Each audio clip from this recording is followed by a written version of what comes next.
بسم اللہ الرحمن الرحیم رب اشرح لی صدری ویسر لی امری واحلل عقدۃ من لسانی یفقہوا قولی۔ داستان حضرت یونس علیہ السلام کا آج اختتام ہوگا انشاءاللہ کہ یہ ایک بالکل منفرد داستان کہ جس میں کسی بھی قوم کا اس انداز سے وہ عالم نہ ہوا جو کہ اس داستان میں اس قوم کا ہوا۔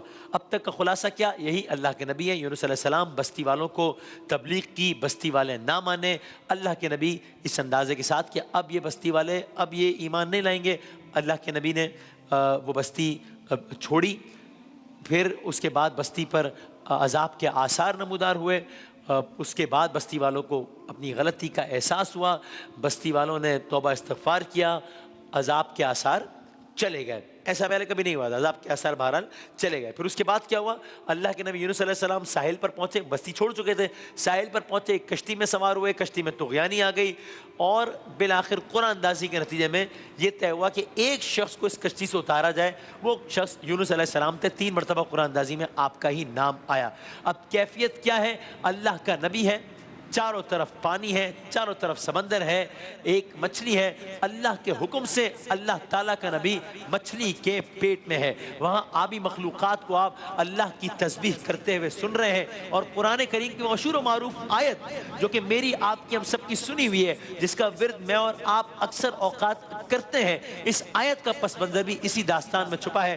اللہ کے نبی یونس علیہ السلام مچھلی کے پیٹ میں ہیں اور قرآن کریم یہ بتا رہا ہے آپ اللہ کی تسبیح کر رہے ہیں، گویا آپ یہ کہہ رہے ہیں لا الہ الا انت سبحانک انی کنت من الظالمین۔ نہیں ہے کوئی خدا، نہیں ہے کوئی خدا مگر تو، پاک ہے تیری ذات، بے شک میں نے قصور کیا۔ یہ آپ کی عاجزی یونس علیہ السلام کی کہ وہ اس انداز سے اللہ تعالیٰ کو یاد کر رہے ہیں۔ تو بس اب یہاں سے داستان آگے بڑھتی ہے اور داستان کو یہیں سے اختتام کی طرف لے کر جاتے ہیں۔ یونس علیہ السلام روتے جاتے، گویا اپنے طور پر ایک کمی کا اقرار بھی اللہ تعالیٰ کے حضور اور اس آیت کا ورد کرتے جاتے ہیں۔ یہ منظر چل رہا ہے، یہ صورتحال چل رہی ہے۔ کچھ جگہوں پر ہم نے دیکھا کہ یہ منظر، یہ صورتحال 3 دن تک جاری رہی، کچھ جگہوں پر آئے صورتحال 40 دنوں تک جاری رہی، 40 دنوں تک۔ بہرحال آیت کا ورد آپ کرتے جاتے یہاں تک کہ اب صورتحال میں تبدیلی آنا شروع ہوئی۔ وہ اللہ کے نبی یونس علیہ السلام کہ جنہوں نے 3 دن یا 40 دن اس مچھلی کے پیٹ میں گزارے، اس دوران آبی مخلوقات کو اللہ کی تسبیح کرتے سنا، اس دوران آپ کے اپنے منہ سے، زبان مبارک سے یہ الفاظ جاری ہوئے جن کو قرآن مجید نے اپنا حصہ بنا لیا، یہاں تک کہ اب خداوند تعالیٰ نے اپنے نبی کو اپنی رحمت کے دامن میں لے لیا، کمی سے درگزر کیا، مچھلی کو حکم دیا گیا، وہی مچھلی جسے پہلے بھی حکم دیا گیا تھا کہ ہاں میرے اس نبی کو اپنے پیٹ میں لے لو لیکن اس سے کوئی نقصان نہ پہنچے۔ اب مچھلی کو حکم ہوا بہت احتیاط کے ساتھ میرے نبی کو ایک محفوظ مقام پر اتار دو۔ بس مچھلی یونس علیہ السلام کو لیے ہوئے ہے، مچھلی اپنا سفر طے کر رہی ہے، محفوظ مقام کی طرف جا رہی ہے، یہاں تک کہ کھلے میدان کے ساحل پر پہنچی وہ مچھلی۔ وہاں پر ایک درخت تھا، بتایا گیا وہ ایک کدو کا ایک درخت تھا، اور وہاں احتیاط کے ساتھ اس مچھلی نے یونس علیہ السلام کو اگل دیا۔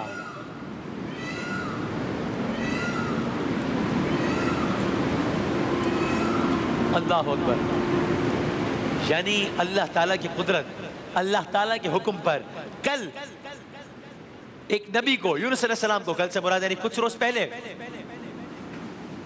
مچھلی نے اللہ کے حکم سے یونس علیہ السلام کو نگل لیا، اور آج اللہ تعالیٰ کے حکم سے یونس علیہ السلام کو اگل دیا۔ اللہ تعالیٰ کی یہ وہ ذات ہے، ظاہر ہے ذات خداوندی، جو اللہ تعالیٰ کی وہ ذات ہے کہ جو پتھر میں کیڑے کو رزق دے سکتی ہے، تو کیا وہ ذات مچھلی کے پیٹ میں اپنے نبی کی حفاظت نہیں کر سکتی؟ کیا یقیناً کر سکتی ہے۔ اور اس کی مثال ہے یونس علیہ السلام کہ مچھلی نے اپنے پیٹ میں رکھ کر واپس زمین کے حوالے کر دیا۔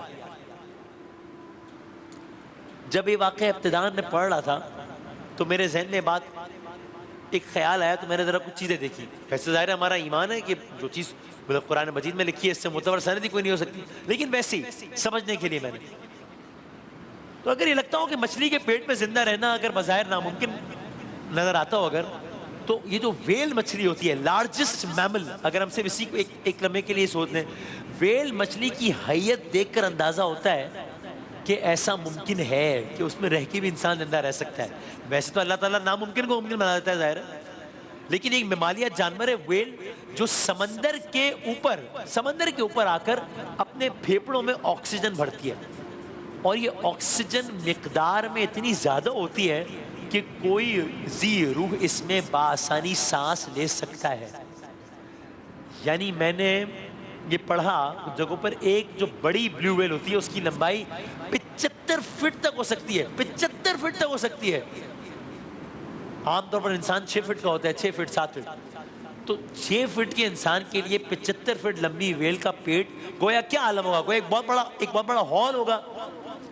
یا اگر میں دوسرے الفاظ میں کہوں تو یہ ویل مچھلی ایک آبدوز کی مانند قرار پائے گی, اور اگر اس کی جلد شفاف ہو جیسا کہ کچھ جگہوں پر آیا تو پھر یہ ایسی آبدوز قرار پائے گی جس کی دیواریں شیشے کی بنائی گئی ہوں. تو بہرحال یہ تو ویسے ایک دنیاوی طور پر ایک اپنی چیز سمجھنے کے لیے, ورنہ اللہ تعالیٰ نے ہر چیز کو اللہ تعالیٰ ممکن جس وقت جیسے چاہے بنا دے. تو بس اب یونس علیہ السلام طویل عرصہ مچھلی کے پیٹ میں رہنے کے بعد اب مچھلی نے ان کو اگل دیا ہے. لیکن کیا ہوا, اگرچہ مچھلی نے بحکم خدا آپ کو کوئی نقصان نہیں پہنچایا, لیکن آپ اس درجہ نحیف ہو چکے تھے, آپ حد درجہ نحیف ہو چکے تھے. اب کیا کیا, اب اسی اللہ تعالیٰ نے ایک بار پھر اسباب پیدا کیے. کیا کیے, ایسے اسباب پیدا کیے کہ یونس علیہ السلام مکمل طور پر صحت مند ہو گئے. اس کی اپنی بھی ڈیٹیلز ہیں, لیکن کیونکہ آج داستان ختم کرنا ہے تو ان ڈیٹیلز کو اسکپ کرتے ہیں کہ وہ کیا اسباب اللہ تعالیٰ نے پیدا کیا, کس طریقے سے وہ درخت, کدو کا درخت جو تھا وہ کس طریقے سے صحت کے حوالے سے کردار ادا کر رہا تھا, کس طریقے سے کچھ جگہوں پر آیا کہ آپ کو دودھ فراہم ہوا, اس کی الگ ساری ڈیٹیلز ہیں کہ اللہ تعالیٰ نے وہیں پر آپ کو توانا کرنے کے کیا آثار پیدا کیے. قصہ مختصر. اب وہی یونس علیہ السلام, اب آپ باقاعدہ دوبارہ چلنے پھرنے کے قابل ہو گئے, جس میں مبارک اب بالکل تندرست ہو گیا, توانا ہو گیا. اب آپ کو حکم ملا, کیا حکم ملا, لوٹ جائیے بستی کی طرف جہاں آپ کے رشتہ دار ہیں, جہاں آپ کے بہن بھائی بستے ہیں. اب آپ یاد کیجئے داستان کے آغاز میں آپ سے عرض کیا تھا کہ کئی حوالوں سے یہ داستان ایک بالکل منفرد داستان ہے. تو پہلے میں عرض کیا تھا کہ کیا منفرد ہے, یہ منفرد ہے کہ کسی قوم نے اس انداز سے کبھی ریاکٹ نہیں کیا کہ آثار, آپ کو یاد ہے ہم صالح علیہ السلام کا واقعہ پڑھ رہے تھے, انہوں نے اونٹنی کو, ناقۃ اللہ کو انہوں نے مارا, اور اس کے بعد صالح علیہ السلام کو کہا کہ ہم نے یہ کام کر دیا, حالانکہ وارن کیا تھا صالح علیہ السلام نے کہ یہ کام نہ کرنا. یہ کہا مارا, اور پھر صالح علیہ السلام سے کہا کہ ایسا کیجیے جس عذاب کی آپ بات کر رہے تھے نا وہ لے آئیے, اپنے رب سے کہیے لے آئے وہ عذاب, ہم انتظار کر رہے ہیں, لے آئے وہ عذاب. تو اور کسی قوم نے اس طریقے سے ریاکٹ نہیں کیا جیسے اس قوم نے ریاکٹ کیا تھا کہ آثار عذاب آئے اور وہ سب توبہ استغفار کرنے لگے, اور کس انداز سے کرنے لگے بھی آپ نے سنا. یہ ایک منفرد بات تھی اس داستان کی. دوسری منفرد بات, آپ کو کسی نبی کے قصے میں اس انداز سے یہ نہیں ملے گا معاملہ کہ یہ سارا واقعہ ہو گیا اور پھر نبی سے کہا گیا کہ آپ ایک بار پھر واپس جائیے, بستی واپس جائیے. اور بستی میں کیا ہوا ہے, بستی میں منظرنامہ بدل چکا ہے. بستی کے وہ لوگ جو کل تک آپ کی تکذیب کرتے تھے اب وہ بدل چکے ہیں. بستی کے وہ لوگ جو کل تک بتوں کے پوجنے پر اصرار کرتے تھے وہ بدل چکے ہیں. جہاں آپ کے بھائی بہن بستے ہیں وہ ایمان لا چکے ہیں, اور ایمان کی بدولت اب بستی کے لوگ سعادت مند زندگی گزار رہے ہیں. انہوں نے سب مورتیاں توڑ ڈالی ہے. اب اس شہر میں آپ شرک کے تعفن سے بیزاری محسوس نہیں کریں گے, کوئی آپ کو ستائے گا نہیں. اس شہر میں سب آپ کی واپسی کی راہیں تک رہے ہیں. یہ ایک بدلا ہوا نینوا ہے, یہ ایک بدلی ہوئی بستی ہے. اللہ کا نبی یونس علیہ السلام, یہ سب کچھ, یہ سارا ایکسپیرینس ہونے کے بعد مچھلی والا اب نینوا واپس آ گیا. اب میں صرف چشم تصور سے سوچتا ہوں کہ اللہ جانے وہ نینوا کی بستی کا وہ کیا منظر ہوگا کہ جب یونس علیہ السلام واپس آ رہے ہوں گے, سب کو یاد آ رہا ہوگا کس طریقے سے یہی یونس تھے, یہی نینوا کی گلیاں تھی. یہ ہمیں کہتے تھے ان بتوں کو نہ پوجو, ہم ان کی بات نہیں مانتے تھے, یہ چلے گئے, عذاب کے آثار نمایاں ہوئے, پھر ہم نے توبہ کی, پھر ہم یونس علیہ السلام کا انتظار کرتے رہے. آج یونس علیہ السلام واپس آ رہے ہیں. جب نینوا کو چھوڑ کر گئے تھے ہر طرف دیوتاؤں کی حکومت تھی, شرک و بت پرستی کی تاریکی تھی. آج کوئی بھی دیوتاؤں کا پجاری وہاں پر باقی نہیں تھا، سب کی زبان پر توحید کا نغمہ تھا، ہر سر میں عبادت خداوندی کا سودا سمایا ہوا تھا۔ داستان یونس علیہ السلام یہاں پر اختتام پذیر ہوتی ہے، بس آخر میں اس آیت کو سنیے اور اب اس آیت کا لطف لیجئے جو کہ اس سارے واقعے کے تناظر میں کہا وَظَنُّونِي بسم اللہ الرحمن الرحیم وَظَنُّونِي إِذْ ذَهَبَ مُغَاضِبًا فَظَنَّ أَن لَّن نَّقْدِرَ عَلَيْهِ فَنَادَىٰ فِي الظُّلُمَاتِ أَن لَّا إِلَٰهَ إِلَّا أَنتَ سُبْحَانَكَ إِنِّي كُنتُ مِنَ الظَّالِمِينَ فَاسْتَجَبْنَا لَهُ وَنَجَّيْنَاهُ مِنَ الْغَمِّ وَكَذَٰلِكَ نُنجِي الْمُؤْمِنِينَ۔ اور کیا ہوا؟ خلاصہ کہ یونس علیہ السلام کا جب یہ عالم تھا، مچھلی والے کو بھی ہم نے نواز دیا، صاحب الحوت بھی کہا جاتا ہے، مچھلی والے کو بھی ہم نے نواز دیا، جبکہ وہ بگڑ کر چلا گیا تھا، سمجھا کہ ہم اس پر گرفت نہ کریں گے، آخر کو اس نے تاریکیوں میں پکارا، فنادا فی الظلمات، ندا دی، آواز دی، ظلمات میں، تاریکی میں، اندھیرے میں۔ یہاں علماء نے بتایا کہ ممکن ہے کہ 2-3 طریقے کی تاریکیاں ہوں، ایک مچھلی کے پیٹ کی تاریکی، ایک سمندر کے اندر کی تاریکی، اور دوسرا جب یہ سب کچھ ہو رہا تھا تب رات کا وقت تھا تو رات کی تاریکی، گویا تاریکیوں کے عالم میں۔ فنادا فی الظلمات، یونس علیہ السلام آواز دی اندھیرے میں، تاریکی میں، اور کیا کہا؟ لا الہ الا انت سبحانک انی کنت من الظالمین۔ وہی آیہ کریمہ جس کا میں آپ سب ورد کرتے ہیں کہ نہیں ہے کوئی خدا مگر تو، پاک ہے تیری ذات، بے شک میں نے قصور کیا۔ اور پھر کیا ہوا؟ آیت آگے بڑھتی ہے، داستان ختم ہوتی ہے، فاستجبنا لہ، مستجاب ہوئی، دعا قبول ہوئی، وَنَجَّيْنَاهُ مِنَ الْغَمِّ، نجات دی ہم نے ان کو غم سے، وَكَذَٰلِكَ نُنجِي الْمُؤْمِنِينَ، مومنین کو ہم ایسے ہی نجات دیا کرتے ہیں۔ داستان یونس علیہ السلام اختتام پذیر ہوتی ہے، کل ایک نئی داستان انشاءاللہ۔